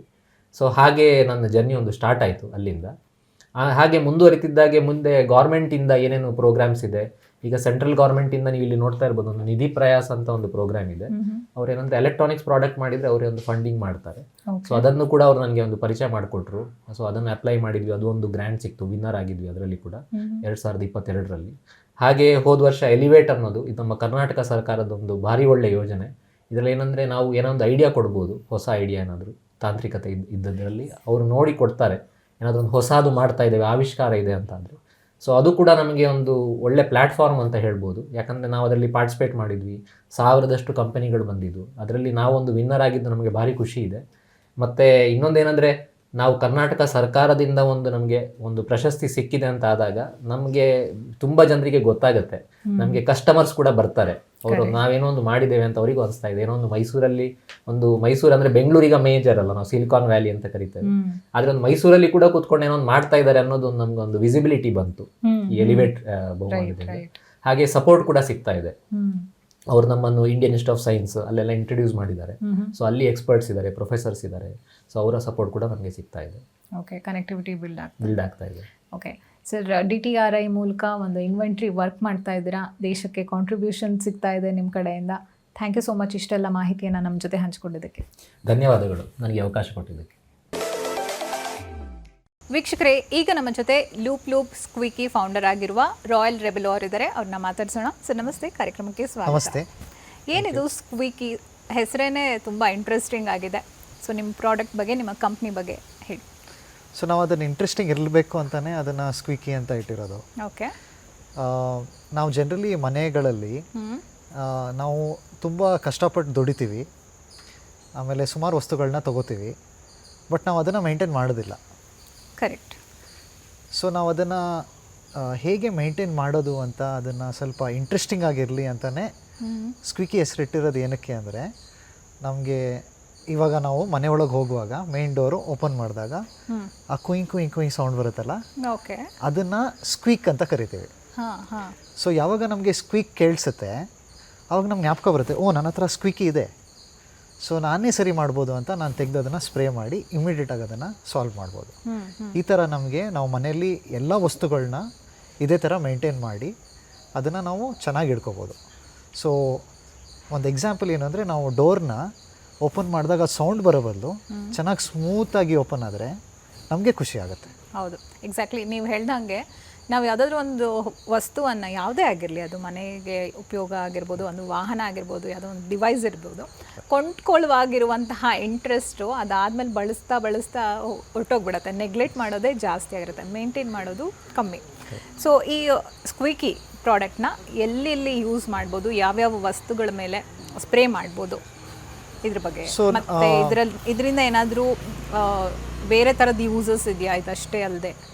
ಹೌದು, ಇವಾಗ ನಾವು ಶುರು ಮಾಡೋದು ನಮ್ಮ ಮನೆ ಬಾಗಿಲಿಂದ, ಹಿಂಜ್ಗಳಿರೋದ್ರಿಂದ ಕಬರ್ಡ್ಸು, ಲಾಕ್ಸು, ಕಿಚನ್ ಕ್ಯಾಬಿನೆಟ್ಸು, ನಮ್ಮದು ಹಳೆಯ ಮೆಟಲ್ ಕಬರ್ಡ್ಸು, ಮತ್ತು ನಮ್ಮ ಗಾಡಿಗಳಲ್ಲಿ ಫುಟ್ ರೆಸ್ಸು, ಕೀ ಹಾಕೋ ಜಾಗಗಳು, ಎಲ್ಲೆಲ್ಲಿ ಸ್ಟಕ್ ಆಗ್ತಾ ಇರುತ್ತೆ ಮತ್ತು ಎಲ್ಲೆಲ್ಲಿ ಮೂಮೆಂಟ್ ಇರುತ್ತೆ. ಲೈಕ್ ಸುಮಾರು ಮನೆಗಳಲ್ಲಿ ಚೇರ್ಸಲ್ಲಿ ವೀಲ್ಸ್ ಇರುತ್ತೆ, ಆ ವೀಲ್ಸ್ ಯಾವಾಗಲೂ ನಾವು ನೋಡಿದ್ರೆ ಅರ್ಧಕ್ಕರ್ಧ ಅದು ಸ್ಟಕ್ ಆಗೇ ಇರುತ್ತೆ. ಹೌದು. ಸೊ ಅದೆಲ್ಲ ಮಾಡೋದು ಆ್ಯಕ್ಚುಲಿ ತುಂಬ ಸಿಂಪಲ್. ಸೊ ನಾವು ಹಂಗೆ ಅದನ್ನು ಎಳಿತಾ ಇದ್ದರೆ ಆ ವೀಲ್ಸ್ ಎಲ್ಲ ಮುರಿದೋಗುತ್ತೆ. ಸುಮ್ಮನೆ ಅಲ್ಲಿ ಒಂದು ಸ್ಪ್ರೇ ಮಾಡಿದ್ರೆ ನಮ್ದು ಆ್ಯಕ್ಚುಲಿ ಚೇರ್ ಮೂವ್ಮೆಂಟ್ ಆಗುತ್ತೆ. ಸೊ ಈ ಥರ ಒಂದು ತುಂಬಾ ಥರ ಅಪ್ಲಿಕೇಶನ್ಸಲ್ಲಿ ಇದು ಯೂಸ್ ಆಗುತ್ತೆ. ಫಾರ್ ಎಕ್ಸಾಂಪಲ್ ಕಿಚನ್ಸಲ್ಲಿ ಮೇನ್ಲಿ ನಾವು ನೋಡಿರೋದು ನಮ್ಮ ಕಸ್ಟಮರ್ಸ್ ಆರ್ ಮೇನ್ಲಿ ವಿಮೆನ್ ತುಂಬ ನಮ್ಮ ಪ್ರಾಡಕ್ಟ್ಸ್ನ ತೊಗೋತಾರೆ, ಉಪಯೋಗಿಸ್ತಾರೆ ಮನೆಯಲ್ಲಿ. ಯಾಕಂದರೆ ಅವ್ರಿಗೆ ಅರ್ಥ ಆಗಿದೆ, ಇದು ಮನೇಲಿ ದುಡ್ಡನ್ನ ಉಳಿಸುತ್ತೆ, ಹೆಡೇಕ್ನ ಉಳಿಸುತ್ತೆ. ಸೊ ಕಿಚನ್ ಬರ್ನರ್ಸಲ್ಲಿ ಬರ್ನರ್ ನಾಬ್ಸ್ ಇರುತ್ತೆ. ನಾವು ಕುಕ್ಕಿಂಗ್ ಮಾಡಿದಾಗ ಸ್ವಲ್ಪ ಬೇಗ ಎಲ್ಲ ಕೆಲಸ ಆಗಬೇಕು ಅಂತಲೇ ಮಾಡ್ತಾ ಇರ್ತೀವಿ. ಸಡನ್ನಾಗಿ ನಾಬ್ ಅದು ಸ್ಟಕ್ ಆದಾಗ ನಾವು ಜೋರಾಗಿ ಹಿಂಗೆ ಅಮಕ್ತೀವಿ, ಅದು ಮುರಿದೇ ಹೋಗ್ಬಿಡುತ್ತೆ, ಯಾಕಂದರೆ ಅದು ಒಳಗಡೆ ಪ್ಲಾಸ್ಟಿಕ್ ಇರುತ್ತೆ. ಸೊ ಇವಾಗ ನಾವು ಅದನ್ನು ರೀಪ್ಲೇಸ್ ಮಾಡೋಕ್ಕೆ ನಾವು ಅಂಗಡಿಗೆ ಹೋಗಿ ಇನ್ನೊಂದು ನಾಬ್ ಕೇಳಿದ್ರೆ ನಾವು ಒಂದು ತೊಗೊಳಕ್ಕಾಗಲ್ಲ. ಅದು ಬರೋದು ಪ್ಯಾಕ್ ಆಫ್ 4 ಪ್ಯಾಕ್ ಆಫ್ 5, ಅದೊಂದು ₹500 ಇರುತ್ತೆ. ಸೊ ನಮಗೇನು ಚಾಯ್ಸೇ ಇಲ್ಲ. ಕರೆಕ್ಟ್. ಸೊ ಈ ಥರ ನಾನು ಪ್ರಾಬ್ಲಮ್ಸ್ನ ಸ್ಟಡಿ ಮಾಡಿದಾಗ ನಮ್ಗೆ ಗೊತ್ತಾಯಿತು, ಏನಾದ್ರು ಮಾಡಿ ನಾವು ಜನರನ್ನ ಎಂಪವರ್ ಮಾಡಬೇಕು. ಸೊ ಇವಾಗ ಏನು ಮಾಡ್ತಾಯಿದ್ದಾರೆ ಅಂದರೆ, ಇವಾಗ ಸಪೋಸ್ ಸ್ಟಕ್ ಆದರೆ ನಾವು ಅದನ್ನು ಜೋರಾಗಿ ಮಾಡ್ತಾ ಇಲ್ಲ. ಸೊ ಅದನ್ನು ಈಸಿಲಿ ಹಿಂಗೆ ಹೇಳಿದ್ರೆ ಅದು ಆಚೆ ಬರುತ್ತೆ. ಅಲ್ಲಿ 1-2 ಸ್ಪ್ರೇ ಹಿಂಗೆ ಹೊಡೆದ್ರೆ ಮೇ ಬಿ ನಿಮಗೆ ₹1-2 ಖರ್ಚಾಗುತ್ತೆ. ಸೊ ವಾಪಸ್ ಹಾಕಿ ಮಾಡಿದಾಗ ಅದು ಸ್ಮೂತ್ ಆಗುತ್ತೆ. ಸೊ ಈ ಥರ ಪ್ರತಿ ಒಂದು ಮನೆಯಲ್ಲಿ ಈ ಥರ ಪ್ರಾಡಕ್ಟ್ ಇದ್ದಾಗ ಅವ್ರಿಗೆ ಹೆಡ್ಏಕು, ಟೆನ್ಷನ್ನು ಮತ್ತು ದುಡ್ಡು ಉಳಿಸುತ್ತೆ. ಸೊ ಇದು ನಮ್ಮದು ಮೇನ್ ಕಾನ್ಸೆಪ್ಟು. ಬಟ್ ಈ ಥರ ನಾವು ಇವಾಗ ಎನ್ಕರೇಜ್ ಮಾಡ್ತಿರೋದು ಒಂದು ಹಿಂಜಿಂದ ಶುರು ಮಾಡೋಕ್ಕೆ, ಒಂದು ಬಾಗಿಲು ಹಿಂಜಿಂದ ಶುರು ಮಾಡಿದ್ರೆ ಆಮೇಲೆ ಅವರೇ ಒಂದು 100 ಥರ ಅಪ್ಲಿಕೇಶನ್ಸನ್ನು ಹುಡುಕ್ತಾರೆ. ಫಾರ್ ಎಕ್ಸಾಂಪಲ್ ಒಬ್ಬರು ಮಂಗಳೂರಲ್ಲಿ ಅವ್ರದ್ದೊಂದು ಹಳೆಯ ಮನೆ ಇದೆ. ಅವರಿಗೆ ಅವ್ರ ಹತ್ರ ಒಂದು ಮೂರ್ತಿ ಇದೆ, ಹಿತ್ತಾಳೆಯಿಂದ ಮಾಡಿರೋ ಮೂರ್ತಿ. ಅದು ಅವರು ಸುಮಾರು ಸಲ ಬೇರೆ ಬೇರೆ ಐಟಮ್ನ ಹಾಕಿ ತೆಗಿತಾರೆ, ಅದು ಪುನಃ ಅದು ಬ್ಲ್ಯಾಕ್ ಕಲರ್ ಆಗ್ತಾಯಿತ್ತು. ಸೊ ನಮ್ದು ಇದು ಹೊಡೆದಾದ್ಮೇಲೆ ಇವಾಗ 6 ತಿಂಗಳಾಗಿದೆ, ಅದು ಇನ್ನೂ ಪಳಪಳ ಅಂತ ಶೈನ್ ಹೊಡಿತಾ ಇದೆ. ಅಂದರೆ ಆಕ್ಸಿಡೈಸ್ ಆಗಿರೋ ಮೆಟಲ್ನು ಕೂಡ ಇದು ಮತ್ತೆ ಕರೆಕ್ಟ್. ಈವನ್ ಬ್ರಾಸ್ಗೂ ವರ್ಕ್ ಆಗುತ್ತೆ. ಓಕೆ. ಸೊ ಬ್ರಾಸ್ನ ತುಂಬ ಶೈನ್ ಕೊಡುತ್ತೆ, ಸಿನ್ಸ್ ಅದು ಅದರಲ್ಲಿ ಒಂದು ಆಯಿಲ್ ಬಿಡುತ್ತೆ ಅದು ಹಿಂದೆ, ಅದು ಶೈನಿಂಗು ಕೊಡುತ್ತೆ, ಪ್ಲಸ್ ಅದು ಪುನಃ ಬ್ಲ್ಯಾಕ್ ಆಗೋಕ್ಕೆ ಬಿಡೋದಿಲ್ಲ. ಸೊ ಈ ಥರ ಹಲವಾರು ಅಂಥದ್ದು ಈ ಥರ ಅಪ್ಲಿಕೇಶನ್ಸ್ಗಳು ಜನನೇ ಕಂಡುಹಿಡ್ತಾರೆ. ಸೊ ನಾವು ಅದನ್ನು ಶುರು ಮಾಡಿಸಿದ್ರೆ ಇವನ್ ಮಕ್ಕಳು ಅದನ್ನು ಮೇಂಟೆನೆನ್ಸ್ ಮಾಡೋಕ್ಕೆ ಕಲಿತು ಅವರು ಏನೇನೋ ಕಂಡುಹಿಡಿದ್ದಾರೆ. ಹೌದು, ಅದು ಒಂದು ಆಟೋಮೆಟಿಕಲಿ ರೂಢಿ ಆಗಿಬಿಡತ್ತೆ. ಕರೆಕ್ಟ್. ಕರೆಕ್ಟ್. ಈಗ ಈ ಸ್ಕ್ವೀಕಿ ಪ್ರಾಡಕ್ಟ್ ಜೊತೆಗೆ ಬೇರೆ ಯಾವ ಪ್ರಾಡಕ್ಟ್ಸ್ನ ಲಾಂಚ್ ಮಾಡಿದ್ದೀರಾ? ಸೊ ನಾವಿದು ಶುರು ಮಾಡಿದಾಗ ನಾವು ಸೈಕ್ಲಿಂಗ್ ಸೆಗ್ಮೆಂಟಲ್ಲಿ ಲೂಪ್ ಅಂತ ನಮ್ಮದೇನು ಬ್ರ್ಯಾಂಡ್ ಇದೆ ಅದರಲ್ಲಿ ನಾವು ಶುರು ಮಾಡಿದ್ವಿ. ಅಲ್ಲೂ ನಮಗೆ ಸೇಮ್ ಪ್ರಾಬ್ಲಮ್ ಕಾಣಿಸ್ತು. ಇವಾಗ ನಾನೊಂದು ಹೊಸ ಸೈಕಲ್ ತೊಗೋತೀನಿ, ನಾನೊಂದು 2 ವರ್ಷ ಅದನ್ನು ಹೊಡಿತೀನಿ, ಆಮೇಲೆಲ್ಲ ಅದರಲ್ಲಿ ಸೌಂಡ್ ಬರೋಕ್ಕೆ ಶುರು ಆಗುತ್ತೆ, ಅಲ್ಲಾಡುತ್ತೆ. ನನಗೆ ಅದು ಹೊಸ ಸೈಕಲ್ ಓಡಿಸ್ದಾಗ ಏನು ಖುಷಿ ಬರ್ತಾಯಿತ್ತು ಅದು ಖುಷಿ ಇವಾಗ ಬರ್ತಾಯಿಲ್ಲ. ಹೌದು. ಸೊ ನಾನು ಏನು ಮಾಡ್ತೀನಿ, ಐದರ್ ನಾನು ಗಾಡಿಗೆ ಹೊಟ್ಟೋಗ್ತೀನಿ, ಇಲ್ಲ ನಾನು ಹೊಸ ಸೈಕಲ್ ತೊಗೋತೀನಿ. ಸೊ ನನಗೆ ಒಂದು ಸೈಕಲ್ನ 10 ವರ್ಷ ನಾನು ಓಡಿಸೋ ಥರನೇ ಆಗಲ್ಲ, ಖುಷಿ ಸಿಗಲ್ಲ ನನಗೆ. ಸೊ ನಾವು ಯಾವ ಥರ ಪ್ರಾಡಕ್ಟ್ಸ್ ಡೆವಲಪ್ ಮಾಡಿದ್ವಿ ಅಂದರೆ ಜನರಿಗೆ ಹೇಳ್ಕೊಡೋಕ್ಕೆ ಶುರು ಮಾಡಿದ್ವಿ. ಸೈಕಲ್ನ ಹೇಗೆ ಮೇಂಟೈನ್ ಮಾಡೋದು, ಚೈನಿಂದ ಹಿಡಿದು ಸಸ್ಪೆನ್ಷನ್ನು, ಬ್ರೇಕ್ಸು ಎಲ್ಲನೂ ಮೇಂಟೈನ್ ಮಾಡ್ಕೊಂಡು ಹೋದಾಗ ಇವತ್ತು ನಾವು ಮಾಡಿ ಅದು 10 ವರ್ಷ ಆಯಿತು. ಇವತ್ತು 10 ವರ್ಷ ಆದಮೇಲೂ ನಮ್ಮ ಕಸ್ಟಮರ್ಸು ಆ ಸೈಕಲ್ನ ಸೆಕೆಂಡ್ ಹ್ಯಾಂಡಲ್ಲಿ ಮಾರ್ತಾಯಿದ್ದಾರೆ, ಇನ್ನೂವರೆಗೂ ಒಳ್ಳೆ ರೇಟ್ ಸಿಗ್ತಾಯಿದೆ. ಯಾಕಂದರೆ ಆ ಸೈಕಲ್ ಓಡಿಸಿದ್ರೆ ಹೊಸದ ಥರನೇ ಇದೆ. ಕರೆಕ್ಟ್. ಸೊ ನಾವು 2ನೇ ಸೈಕಲ್ ತೊಗೊಳಕ್ಕೆ ಹೋದಾಗ ಆ ಫಸ್ಟ್ ಸೈಕಲ್ಲು ನಾವು ಓಡಿಸ್ತಾ ಇರ್ತೀವಿ, 2ನೇದು ಓಡಿಸ್ತೀವಿ. ಸೊ ಒಂದು ಸೈಕಲ್ಲು ಎಲ್ಲೂ ಮನೇಲಿ ಬಿದ್ದಿರಬಾರ್ದು. ಸೊ ಆ ಇಂಟೆನ್ಷನಿಂದ ನಾವು ಶುರು ಮಾಡಿ, ಯಾಕಂದರೆ ಸೈಕ್ಲಿಂಗ್ ಆ್ಯಸ್ ಅ ಸ್ಪೋರ್ಟ್ ಇಲ್ಲ as a mode of transport ನೋಡಿದ್ರೆ it is the healthiest, cheapest, most efficient. ಅಂದರೆ ನಾವು ಎಂಟೈರ್ ವರ್ಲ್ಡಲ್ಲಿ ನಾವು ಎಲ್ಲ ಮೋಡ್ಸ್ ಆಫ್ ಟ್ರಾನ್ಸ್ಪೋರ್ಟ್ ಅಂದರೆ ಈ ಪಾಯಿಂಟಿಂದ ಈ ಪಾಯಿಂಟ್ ಹೋಗೋಕ್ಕೆ ಇವಾಗ ಆ್ಯನಿಮಲ್ಸ್, ಬರ್ಡ್ಸು, ಗಾಡಿಗಳು, ಫ್ಲೈಟು ಎಲ್ಲನೂ ಕ್ಯಾಲ್ಕುಲೇಟ್ ಮಾಡಿದ್ರೆ ಲೋವೆಸ್ಟ್ ಎನರ್ಜಿ ಕನ್ಸಂಪ್ಷನ್ ಇರೋದು ಸೈಕಲ್ಗೆ. ಸೊ ಈ ಥರ ನಾವು ಸೈಕ್ಲಿಂಗಲ್ಲಿ ಶುರು ಮಾಡಿ ಆಲ್ಮೋಸ್ಟ್ ನಾವು 1,00,000 ಸೈಕ್ಲಿಸ್ಟ್ ಇಂಡಿಯಾಲಿ ಅವ್ರಿಗೆ ಹೇಳ್ಕೊಟ್ಟಿದ್ದೀವಿ ಹೇಗೆ ಇದನ್ನು ಮನೆಯಲ್ಲೇ ಸೈಕಲ್ನ ಹೇಗೆ ಮೇಂಟೈನ್ ಮಾಡ್ಬೋದು, ಎಸ್ಪೆಷಲಿ ರಿಮೋಟ್ ಏರಿಯಾಸ್, ವಿಲೇಜಸ್ಸಲ್ಲಿ, ಆರ್ಮಿ ಲೊಕೇಶನ್ಸಲ್ಲಿ ಎಲ್ಲಿ ಸೈಕಲ್ ಅಂಗಡಿಗಳಲ್ಲೇ ಇರಲ್ಲ. ಸೊ ಅವ್ರಿಗೆಲ್ಲ ನಾವು ಕಳಿಸಿ ಪ್ರಾಡಕ್ಟ್ನ ಹೇಳ್ಕೊಟ್ಟು ಮಾಡ್ತಾಯಿದ್ದೀವಿ. ಓಕೆ. ಈಗ ಇದರಲ್ಲಿರುವಂತಹ ಕಾಂಪೊನೆಂಟ್ಸು ಯಾವುದಾದ್ರೂ ಮೆಟೀರಿಯಲ್ನ ಅಥವಾ ಮೆಟಲ್ನ ಡ್ಯಾಮೇಜ್ ಮಾಡುತ್ತಾ? ಇವಾಗ ಮೇಂಟೆನೆನ್ಸ್ ಅಂತ ಬಂದರೆ ರೆಗ್ಯುಲರ್ ಆಗಿ ಯೂಸ್ ಮಾಡಬೇಕಾಗತ್ತೆ. ಸೊ ಅದರಿಂದ ಏನಾದರೂ ಎಫೆಕ್ಟ್ಸ್ ಆಗುತ್ತಾ? Wonderful question. ಆ್ಯಕ್ಚುಲಿ ಈ ಪ್ರಾಡಕ್ಟು ನಾವು ಹೇಗೆ ಡಿಸೈನ್ ಮಾಡಿದ್ದೀವಿ ಅಂದರೆ whether it is metal, plastic ಆಗಿರಲಿ, ರಬ್ಬರ್ ಆಗಿರಲಿ, ಇಲ್ಲ ಯಾವುದೇ ಥರ ಮೆಟೀರಿಯಲ್ ಆಗಿರಲಿ ಅದಕ್ಕೆ ಎಫೆಕ್ಟ್ ಮಾಡಲ್ಲ. ಯೂಶ್ವಲಿ ಅದು ಪ್ಲಾಸ್ಟಿಕ್, ರಬ್ಬರಲ್ಲಿ ಕೆಲವು ಪ್ರಾಡಕ್ಟ್ಸು ಅದು ಎಫೆಕ್ಟ್ ಆಗುತ್ತೆ, ಯಾಕಂದರೆ ಅದರಲ್ಲಿ ಹಾರ್ಶ್ ಕೆಮಿಕಲ್ಸ್ಗಳಿರುತ್ತೆ. ನಾವು ಅಂಥ ಕೆಮಿಕಲ್ಸ್ನ ಇದರಲ್ಲಿ ಹಾಕಿಲ್ಲ. ಓಕೆ. ಸೊ ಅದರಿಂದ ಇನ್ನೊಂದು ಬೆನಿಫಿಟ್ ಆಚೆ ಬಂದಿರೋದೇನು ಅಂದರೆ ಅದರದ್ದು ಸ್ಮೆಲ್ಲು ಅಷ್ಟು ಸ್ಟ್ರಾಂಗ್ ಆಗಿ ಮನೆಯಲ್ಲಿ ನಮಗೆ ಇರಿಟೇಷನ್ ಆಗಲ್ಲ. ಸ್ವಲ್ಪ ಸಾಫ್ಟ್ ಆ್ಯಂಡ್ ಸ್ವೀಟ್ ಸ್ಮೆಲ್ ಇದೆ, ಯಾಕಂದರೆ ನಾವು ಬೆಟರ್ ಕೆಮಿಕಲ್ಸ್ನ ಇನ್ಕಾರ್ಪೊರೇಟ್ ಮಾಡೋದ್ರಿಂದ. ಓಕೆ. ಸೊ ಈಗ ಸ್ಟೆಪ್ಪಲ್ಲಿ ನೀವು ಇನ್ಕ್ಯುಬೇಟ್ ಆಗಿದ್ದೀರಾ, ಸ್ಟೆಪ್ಪಿಂದ ಯಾವ ರೀತಿಯಾದಂತಹ ಒಂದು ಸಪೋರ್ಟ್ ಸಿಗ್ತಾ ಇದೆ? ಸ್ಟೆಪ್ಪು ಎಕ್ಸ್ಪ್ಯಾನ್ಷನ್ ಏನಾದರೂ ಇದೆಯಾ, ಪ್ಲ್ಯಾನ್ಸ್ ಏನಾದರೂ ಇದೆಯಾ? ಹೌದು. ನಾವು ಆ್ಯಕ್ಚುಲಿ ಸೈಕ್ಲಿಂಗಲ್ಲಿದ್ದಾಗ ನಾವು ಮಾತಾಡೋಕ್ಕಾಗೋದು ಬರೀ ಸೈಕ್ಲಿಸ್ಟ್ ಅವ್ರ ಜೊತೆ ಮಾತ್ರ. ಇವತ್ತು ನಮಗೆ ಇಂಡಿಯಾಲಿ ನಾವು ಯಾವುದಾದ್ರು ಸೈಕ್ಲಿಂಗ್ ಇವೆಂಟ್ಗೆ ಹೋದಾಗ ಆಗಲೇ ಎಲ್ಲ ಸೈಕ್ಲಿಸ್ಟು ನಮ್ಮ ಪ್ರಾಡಕ್ಟ್ನ ಯೂಸ್ ಮಾಡಿರ್ತಾರೆ. ಸೊ ನಮಗೇನು ಅನ್ನಿಸ್ತು ಅಂದರೆ ನಾವು ಹೇಗೆ ನಾವು ಪ್ರತಿಯೊಂದು ಮನೆಯಲ್ಲಿ ಒಂದು ಇಂಪ್ಯಾಕ್ಟ್ನ ಕ್ರಿಯೇಟ್ ಮಾಡ್ಬೋದು ಅಂತ ಈ ಪ್ರಾಡಕ್ಟಿಂದ ಐಡಿಯಾ ಬಂದಿರೋದು. ಸೊ ಸ್ಟೆಪ್ ತುಂಬ ಹಳೆಯ ಇನ್ಸ್ಟಿಟ್ಯೂಷನ್ ಆಗಿದೆ. ಮೈಸೂರಲ್ಲಿ one of the pioneers of entrepreneurship ಆಗಿರೋದ್ರಿಂದ, ಇನ್ಫ್ಯಾಕ್ಟ್ ಇಂಡಿಯಾಲ್ಲೇ ಒನ್ ಆಫ್ ದ ಪಯನಿಯರ್ಸ್ ಆಗಿದ್ದಾರೆ. ಅವ್ರ ಇನ್ಸ್ಟಿಟ್ಯೂಷನ್ ವೈಸು, ಅವ್ರ ಕನೆಕ್ಷನ್ ವೈಸ್ ತುಂಬ ಸ್ಟ್ರಾಂಗ್ ಇದೆ.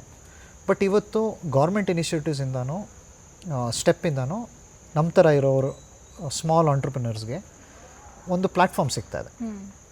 ಇವಾಗ ನೀವು ಬಂದಿದ್ದೀರಾ, ಇಲ್ಲಾಂದರೆ ನಮಗೆ ನಿಮ್ಮ ಆ್ಯಕ್ಸೆಸ್ಸೇ ಇರ್ತಾ ಇರಲಿಲ್ಲ. ಸೊ ಈ ಥರ ನಿಮ್ಮಿಂದ, ನಿಮ್ಮ ಟೀಮಿಂದ ನಾವಿವಾಗ ಮೇ ಬಿ ನ್ಯಾಷನಲ್ ಟೆಲಿವಿಷನಲ್ಲಿ ಜನರಿಗೆ ರೀಚ್ ಆಗ್ತಾಯಿದ್ದೀವಿ. So these are the real benefits actually ನಮಗೆ, ಇಲ್ಲಾಂದರೆ ನಮ್ಗೆ ಅದು ಸಿಗ್ತಾ ಇರಲಿಲ್ಲ. Very thankful for that. But ಇನ್ನೂ ತುಂಬ ಕೆಲಸಗಳಿದೆ, ಇನ್ನೂ ತುಂಬ ಆಂಟ್ರಪ್ರಿನರ್ಸ್ಗೆ ರೀಚ್ ಆಗೋದು ಇನ್ನೂ ಆಗ್ತಾ ಇಲ್ಲ. ನಿಮ್ಮ ಪ್ರಯತ್ನದಿಂದ ಮೇ ಬಿ ಇನ್ನೂ ಜನ ಅದಕ್ಕೆ ಸೇರಿಕೊಂಡು ಹೆಲ್ಪ್ ಆಗುತ್ತೆ. ಓಕೆ, ಈ ಥರದ ಸಾಕಷ್ಟು ಸ್ಟಾರ್ಟಪ್ ಕಂಪನಿಗಳಿಗೆ ಏನಾಗುತ್ತೆ ಅಂತಂದರೆ, ಕ್ರಿಯೇಟಿವಿಟಿ ಇದ್ರೂ ಇನ್ಫ್ರಾಸ್ಟ್ರಕ್ಚರ್ ಪ್ರೊವೈಡ್ ಮಾಡಿದ್ರೂ ಅದಷ್ಟೇ ಸಾಕಾಗೋದಿಲ್ಲ, ಒಂದು ಸ್ಟ್ರಾಂಗ್ ಸಪೋರ್ಟ್ ಸಿಸ್ಟಮ್ ಬೇಕಾಗುತ್ತೆ. ಸೊ ನಿಮಗೆ KDEM ಕಡೆಯಿಂದ ಮತ್ತು ಗೌರ್ಮೆಂಟ್ ಆಫ್ ಕರ್ನಾಟಕದಿಂದ ಯಾವ ರೀತಿಯಾದಂತಹ ಸಹಕಾರ ಸಿಗ್ತಾ ಇದೆ? ಐ ಥಿಂಕ್ ನಾನು ಲಾಸ್ಟ್ 10 ಇಯರ್ಸಲ್ಲಿ ನಾನು ನೋಡ್ದಂಗೆ ಆಂಟ್ರಪ್ರಿನರ್ಶಿಪ್ಗೆ ಒಂದು ಪ್ಲ್ಯಾಟ್ಫಾರ್ಮ್ ಇರಲಿಲ್ಲ, ಒಂದು ರೆಕಗ್ನಿಷನ್ ಅಂತ ಇರಲಿಲ್ಲ. ಸೊ ಇವತ್ತು KDEM ಮತ್ತು ಸ್ಟಾರ್ಟಪ್ ಕರ್ನಾಟಕ ಅದೆಲ್ಲ, ಅದಕ್ಕಿಂತ ಮುಂಚೆ ಈವನ್ ಸ್ಟಾರ್ಟಪ್ ಇಂಡಿಯಾಯಿಂದ ಶುರು ಆಗಿರೋದು, ಇವತ್ತು KDEM ಅವರು ಮತ್ತು ಸ್ಟಾರ್ಟಪ್ ಕರ್ನಾಟಕ ಅವ್ರು ಮಾಡಿರೋದು ಒಂದು ಲೋಕಲ್ ಕರ್ನಾಟಕದವರು ಸ್ಟಾರ್ಟಪ್ಸ್ಗೆ ಒಂದು ರೆಕಗ್ನಿಷನ್ ಕೊಡ್ತಾ ಇದ್ದಾರೆ. ಒಂದು ಅವ್ರಿಗೆ ಒಂದು ಎನ್ಕರೇಜ್ಮೆಂಟ್ ಆಗ್ತಾಯಿದೆ. ಹೊಸ ಹುಡುಗರು ಬಂದು ನೋಡಿದಾಗ ಓಕೆ, ನಾನು ಒಂದು ಆಂಟ್ರಪ್ರಿನರ್ ಆಗ್ಬೋದು, ನಂದು ಒಂದು ಐಡಿಯಾ ಇದೆ. ಆ್ಯಕ್ಚುಲಿ ನಾವು ಇವೆಂಟಲ್ಲಿ ಇದ್ದಾಗಲೂ ಸುಮಾರು ಜನ ಬಂದು ನಮ್ಮನ್ನು ಅಪ್ರೋಚ್ ಮಾಡಿದರು, ನನ್ನ ಹತ್ರ ಈ ಥರ ಐಡಿಯಾ ಇದೆ, ನಾನು ಹೇಗೆ ಮಾಡ್ಬೋದು ಇದು. ಸೊ ಅವರು ರೆಕಗ್ನೈಸ್ ಮಾಡ್ತಾಯಿದ್ದಾರೆ ನಮ್ಮ ಥರ ಆಂಟ್ರಪ್ರಿನರ್ಸ್ನ, ಅವರ ಐಡಿಯಾಸ್ನ ಶೇರ್ ಮಾಡ್ತಾಯಿದ್ದಾರೆ, ಅವ್ರ ಭಯಗಳೇನಿದೆ ಶೇರ್ ಮಾಡ್ತಾಯಿದ್ದಾರೆ, ನಮ್ಗೆ ಆ ಭಯಗಳನ್ನ ತೆಗಿಯೋಕ್ಕೆ ಬರುತ್ತೆ. ಸೊ ಅದರಿಂದ ಐ ಥಿಂಕ್ ಸುಮಾರು ಆಂಟ್ರಪ್ರಿನರ್ಸ್ ಇನ್ಕ್ರೀಸ್ ಆಗ್ತಾರೆ. ಎಷ್ಟೋ ಸ್ಟೂಡೆಂಟ್ಸ್ ಬಂದಿದ್ದರು. ಸೊ ಅವ್ರಿಗೆಲ್ಲ ಒಂಥರ ಧೈರ್ಯ ಸಿಗುತ್ತೆ. ರೈಟ್, ನಂದೊಂದು ಐಡಿಯಾ ಇದೆ, ನಾನೇ ಮಾಡ್ಬೋದು. ಮೇ ಬಿ ಇನ್ನೂ ಅದು ಸಿಸ್ಟಮ್ ಅಷ್ಟು ಡೆವಲಪ್ ಆಗಿಲ್ಲ, ಬಟ್ ಅವರು ಮಾಡ್ತಿರೋ ಕೆಲಸ ಅದು ತುಂಬಾ ಒಳ್ಳೆ ಕೆಲಸ actually. In terms of encouragement ಏನು ಸಿಗ್ತಾ ಇದೆ ಜನರಿಗೆ, ಒಂದು ಐಡಿಯಾನ ನಾನೇ ಶುರು ಮಾಡ್ಬೋದು ಅಂತ ಮುಂಚೆ ಆಗಿರಲಿಲ್ಲ. ಒಂದು ಕಂಪ್ನಿ ಮಾಡಬೇಕು, ಅದಷ್ಟು ದುಡ್ಡು ಬೇಕು, ಬಟ್ ಇವತ್ತು ಅದೆಲ್ಲ ರಿಕ್ವೈರ್ಮೆಂಟ್ಸ್ ಇಲ್ಲ. ಸೊ ಆ ಟೈಮಿಂಗ್ ಕರೆಕ್ಟಾಗಿದೆ. ಬಟ್ ಐ ಥಿಂಕ್ ಎಲ್ಲಿ KDEM ಇನ್ನೂ ಇಂಪ್ಯಾಕ್ಟ್ ಮಾಡ್ಬೋದು ಅಂದರೆ, ಫಾರ್ ಎಕ್ಸಾಂಪಲ್ ಇವಾಗ ನಮ್ಮದು ಈ ಥರ ಪ್ರಾಡಕ್ಟ್ ಇದೆ, ಅವ್ರು ಮಾಡೋಕ್ಕಂಥದ್ದು ವಿದಿನ್ ದ ಗೌರ್ಮೆಂಟ್. ಇವಾಗ ಪೊಲೀಸ್ ಅವ್ರದ್ದು ಗನ್ಸ್ ಇದೆ, ಗನ್ಸಲ್ಲಿ ನಮ್ಮ ಪ್ರಾಡಕ್ಟ್ ಯೂಸ್ ಆದರೆ we can actually provide it at cost. ಏನು ನಮ್ಮ ಖರ್ಚಿದೆ ಅಷ್ಟಕ್ಕೆ ನಾವು ಎಲ್ಲ ಪೊಲೀಸ್ ಫೋರ್ಸ್ಗೆ ನಾವು ಸಪ್ಲೈ ಮಾಡಿ ನಾವು ಟ್ರೈನಿಂಗ್ ಕೊಡ್ಬೋದು. ಈ ಥರ ಐ ಥಿಂಕ್ ಗೌರ್ಮೆಂಟ್ ಅವರು, ಇವಾಗ KDEM ಒಂದು ಆರ್ಗನೈಸೇಷನ್ ಆಗಿದ್ರು, ಅವ್ರಿಗೆ ಗೌರ್ಮೆಂಟಲ್ಲಿ ಅವ್ರಿಗೆ ಅಂಡರ್ಸ್ಟ್ಯಾಂಡಿಂಗ್ ಇದೆ how startups like us can work with the government. But ನಾವು ಆ್ಯಸ್ ಎ ಸರ್ವಿಸ್ ಮಾಡೋಕ್ಕೆ ನಾವು ರೆಡಿ ಇದ್ದೀವಿ. ರೈಟ್, ಐ ಥಿಂಕ್ ಆ ಆ್ಯಂಗಲ್ ಒಂದು ಬಂದರೆ it can help bridge the gap between startup and ಇದು. But overall very wonderful work done. But ಇದೊಂದು step ಮಾಡಿದ್ರೆ I think the equation clear ಆಗುತ್ತೆ. ಇನ್ನು ಬಿಯಾಂಡ್ ಬೆಂಗಳೂರು ಇನಿಷಿಯೇಟಿವಿಂದ ತುಂಬಾ ಸಹಾಯ ಆಗ್ತಾ ಇದೆ ಇಂತಹ ಅಪ್ಕಮಿಂಗ್ ಸ್ಟಾರ್ಟಪ್ ಕಂಪನಿಗಳಿಗೆ. ಇದ್ರ ಬಗ್ಗೆ ನಿಮ್ಮ ಒಪಿನಿಯನ್ ಏನು? ಸೊ ಬಿಯಾಂಡ್ ಬೆಂಗಳೂರು ಇನಿಷಿಯೇಟಿವಿಂದ Tier 2 ಸಿಟೀಸ್ ಅಂತ ಏನು ಕರಿತೀವಿ, ಲೈಕ್ ಮೈಸೂರು, ಹುಬ್ಬಳ್ಳಿ, ಧಾರವಾಡ, ಇವಾಗ ಕಲಬುರಗಿ, ಮಂಗಳೂರು, ಇಲ್ಲೆಲ್ಲ ಸ್ಟಾರ್ಟಪ್ಸ್ಗೆ ಒಂದು ಸ್ವಲ್ಪ ಆ್ಯಕ್ಸೆಸ್ ಸಿಗ್ತಾ ಇದೆ ಟು ಇವೆಂಟ್ಸ್. ಇನ್ವೆಸ್ಟರ್ಸ್ ಆಗಲಿ, ಮೇ ಬಿ ಇನ್ವೆಸ್ಟ್ಮೆಂಟ್ಸ್ ಅಷ್ಟು ಆಗ್ತಾಯಿಲ್ಲ, ಬಟ್ ಓವರಾಲ್ ಅವ್ರಿಗೆ ಜಾಸ್ತಿ ಆ್ಯಕ್ಸೆಸ್ ಸಿಗೋಕ್ಕೆ ಶುರುವಾಗಿದೆ. ಬಟ್ ನನ್ನ ಪ್ರಕಾರ ಮೈಸೂರು ತುಂಬಾ ಹಳೆಯ ಆಂಟ್ರಪ್ರಿನ್ಯೂರಲ್ ಸ್ಟೇಟ್ ಆಗಿತ್ತು, ಸೆಲ್ಫ್ ಸಫಿಷಿಯೆಂಟ್ ಪ್ರಾಫಿಟಬಲ್ ಸ್ಟೇಟ್ ಆಗಿತ್ತು. ಈವನ್ ಅದು ಯಾವುದು ಮಹಾರಾಜರ ಕಾಲದಲ್ಲಾಗಲಿ, ನಮ್ಮ ಇಂಡಿಪೆಂಡೆನ್ಸ್ ಸಿಗೋ ಮುಂಚೆನೇ. ಸೊ ಆಂಟ್ರಪ್ರಿನರ್ಶಿಪ್ ಅಂತ ಇವತ್ತದು ಒಂದು ಕೂಲ್ ವರ್ಡ್ ಥರ ಆಗಿದೆ. ಬಟ್ ಆ ಕಾಲದಲ್ಲಿ ಒಂದು ಸ್ಟೇಟೇ ಪ್ರಾಡಕ್ಟ್ಸ್ನ ಮಾಡಿ ಎಕ್ಸ್ಪೋರ್ಟ್ ಮಾಡೋಂಥ ಸಿಚುವೇಶನು ಇರಲಿಲ್ಲ. ಇದು ಇಂಡಸ್ಟ್ರಿಯಲ್ ರೆವಲ್ಯೂಷನಲ್ಲಿ ಯುನೈಟೆಡ್ ಕಿಂಗ್ಡಮಲ್ಲಿ ಇಲ್ಲ ಯುರೋಪಲ್ಲಿ ಈ ಥರ ಪ್ರಾಡಕ್ಟ್ಸ್ ತಯಾರಾಗಿ ನಮಗೆ ಇಲ್ಲಿ ಮಾರ್ತಾಯಿದ್ರು. ಇವತ್ತು ಚೈನಾನು ತುಂಬ ಪ್ರೊಡಕ್ಷನ್ ಮಾಡಿ ನಮ್ಮ ಇಂಡಿಯಾಗೆ ಮಾರ್ತಾಯಿದ್ದಾರೆ. ಬಟ್ ಮೈಸೂರು ಅಂತ ಜಾಗದಲ್ಲಿ 100 ವರ್ಷ ಹಿಂದೆಯೇ ಇದಾಗ್ತಾ ಇತ್ತು. ಸ್ಯಾಂಡಲ್ವುಡ್ ಆಗಲಿ, ಲೈಟ್ಸ್ ಆಗಲಿ, ಇವತ್ತಿನ ಎಲೆಕ್ಷನ್ ಇಂಕ್ ಆಗಲಿ, ಇವತ್ತವರೆಗೂ ಮೈಸೂರಿಂದನೇ ಎಲ್ಲ ಆಲ್ ಓವರ್ ದ ಸುಮಾರು ಕಂಟ್ರೀಸ್ಗೂ ಹೋಗ್ತಾಯಿದೆ. ಆಲ್ ಓವರ್ ಇಂಡಿಯಾನೂ ಹೋಗ್ತಾಯಿದೆ, ಬಟ್ ಸುಮಾರು ಕಂಟ್ರೀಸು. ಸೊ ಇದನ್ನು ನಾವು ನೋಡಿದ್ರೆ, ಈ ದಾರಿಯಲ್ಲಿ ನೋಡಿದ್ರೆ, I think it's more of beyond Mysuru ಅಂತ ನನಗನ್ಸುತ್ತೆ.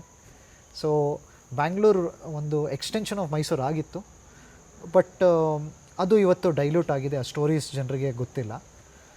But I think as a rather than ನಾವು ನೋಡೋಕ್ಕೆ ಹೋದರೆ ಓಕೆ ಬಿಯಾಂಡ್ ಬೆಂಗಳೂರು ಅಂದಾಗ ನಾವು ಈ ಸ್ಮಾಲ್ ಸಿಟೀಸ್ದು ಕಾಂಟ್ರಿಬ್ಯೂಷನ್ಸ್ನ ನಾವು ಡೌನ್ ಪ್ಲೇ ಮಾಡ್ದಂಗೆ ಆಗುತ್ತೆ.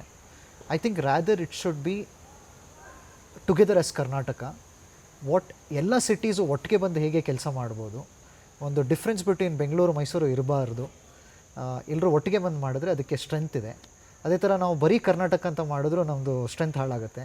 ನಾವು entire India as a country ಅಂತ ಒಟ್ಟಿಗೆ ಕೆಲಸ ಮಾಡಿದಾಗ ಇನ್ನೂ ನಾವು ಪವರ್ಫುಲ್ ಆಗ್ತೀವಿ. ಐ ಥಿಂಕ್ ಎಲ್ಲರೂ ಒಂದೇ ಲೆವೆಲಲ್ಲಿದ್ದರೆ ಅದು ಚೆನ್ನಾಗಿರುತ್ತೆ.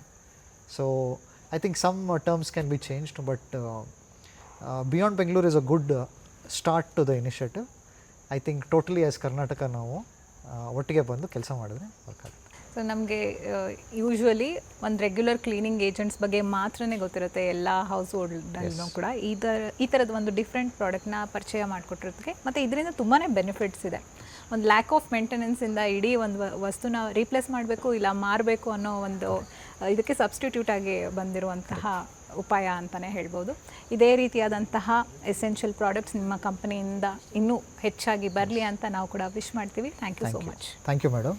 ಆರ್ ವಿಶ್ ಇಸ್ ದಟ್ ಏನು ಅಂದರೆ ಮೇನ್ ಥಿಂಗ್ ನಮಗೆ ಯಾವುದಾದ್ರು ಐಟಮ್ ಸ್ಟಕ್ ಆಯಿತು ಇಲ್ಲ ಏನೂ ಕೆಲಸ ಮಾಡ್ತಾಯಿಲ್ಲ ಅಂತ ಬಂದಾಗ ನಮಗೆ ಧೈರ್ಯ ಬರಬೇಕು. ನಾನೇ ಇದನ್ನು ಸರಿ ಮಾಡ್ತೀನಿ, ನಾನೇ ಇದನ್ನು ಕಂಡುಹಿಡಿದ್ಬಿಟ್ಟು ಸರಿ ಮಾಡ್ತೀನಿ. ಈ ಥರ ಪ್ರಾಡಕ್ಟ್ ಇದ್ದಾಗ ನಮ್ಗೆ ಅದು ಧೈರ್ಯ ಸಿಗುತ್ತೆ. ನಮ್ಗೆ ಈ ಥರ ಪ್ರಾಡಕ್ಟು ಅದ್ರ ನಾಲೆಜ್ ಇಲ್ಲ ಅಂದರೆ ನಾವು ಅನ್ಕೋತೀವಿ, ಓಕೆ ಇವಾಗ ನಾನು ಮೆಕ್ಯಾನಿಕ್ಗೆ ಕರಿಬೇಕು ಇಲ್ಲ ಪ್ಲಂಬರ್ನ ಕರಿಬೇಕು, ನಮಗೆ ಅದು ಹೆಡೇಕ್ ಇರಬಾರ್ದು ಅಂತ. ನಮಗೆ ಧೈರ್ಯ ಇದ್ದರೆ ನಾವು ಏನು ಬೇಕಾದ್ರೂ ಸಾಲ್ವ್ ಮಾಡ್ಬೋದು.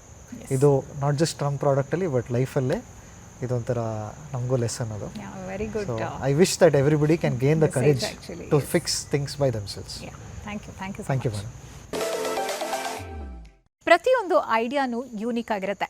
ಅಂತಹ ಐಡಿಯಾಗಳನ್ನು ಬಿಲ್ಡ್ ಮಾಡಿ ಪವರ್ ಆಗಿ ಕನ್ವರ್ಟ್ ಮಾಡಿದಾಗ ದೇಶಕ್ಕೆ ದೊಡ್ಡ ಮಟ್ಟದ ಕೊಡುಗೆಗಳನ್ನು ನೀಡಬಹುದು. ಈ ರೀತಿಯಾಗಿ ಭಾರತದಲ್ಲಿ ಬೆಳೀತಾ ಇರುವಂತಹ ಮತ್ತಷ್ಟು ಸ್ಟಾರ್ಟಪ್ಗಳ ಬಗ್ಗೆ ಪರಿಚಯವನ್ನು ಮುಂದಿನ ಸಂಚಿಕೆಯಲ್ಲಿ ಮಾಡಿಸ್ಕೊಡ್ತೀನಿ. ನಮಸ್ಕಾರ.